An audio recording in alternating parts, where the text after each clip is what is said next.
You might remember the story out of Orlando about 4 years ago. There was a 2-year-old boy who was in shallow water at a lake in Orlando by a motel owned by Disney, and an alligator came up and grabbed him and drowned him. And even though Dad tried to intervene, it was a mismatch, an alligator against a 2-year-old.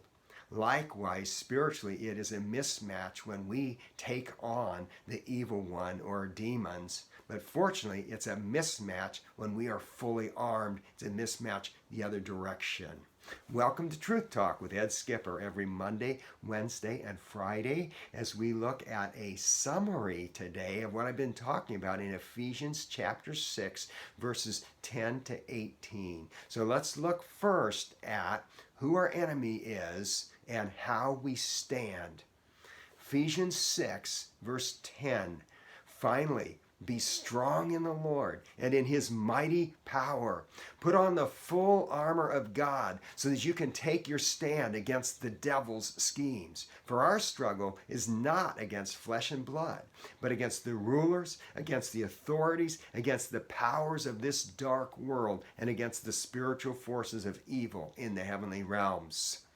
Therefore, put on the full armor of God, so that when the day of evil comes, you may be able to stand your ground, and after you've done everything, to stand.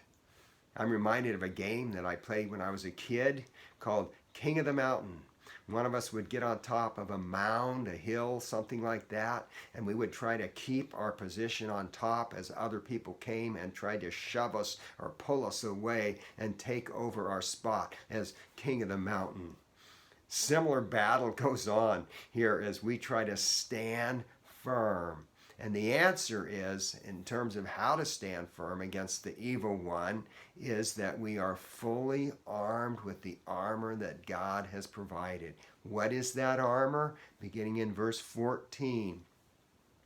Stand firm then with the belt of truth buckled around your waist. That is sincere devotion to Christ.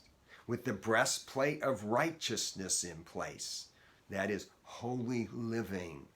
And with your feet fitted with the readiness that comes from the gospel of peace. In addition to all this, take up the shield of faith with which you can extinguish all the flaming arrows of the evil one. Take the helmet of salvation. That is assurance of salvation and hope. And the sword of the Spirit, which is the Word of God. And pray in the Spirit. That means praying God-saturated prayers. Pray in the Spirit on all occasions with all kinds of prayers and requests. With this in mind, be alert and always keep on praying for all the saints. To give you another alligator story from about 2 years ago, also in Florida, there was a teenage girl rafting on a creek when a gator began to chase her. She was able to grab a branch and climb up into a tree, but the gator didn't give up. It stood on the ground and hissed at her for 30 minutes before an official came and shot that gator. Now, what they say in terms of a defense against gators is that you should actually run from them if you can. They will outrun you for a short distance, but not for a long distance. If you are attacked, hit them in the face. And one of the obvious things is stay away from where they are and be alert. We also are to be alert and to arm ourselves with the full armor that God has provided for us.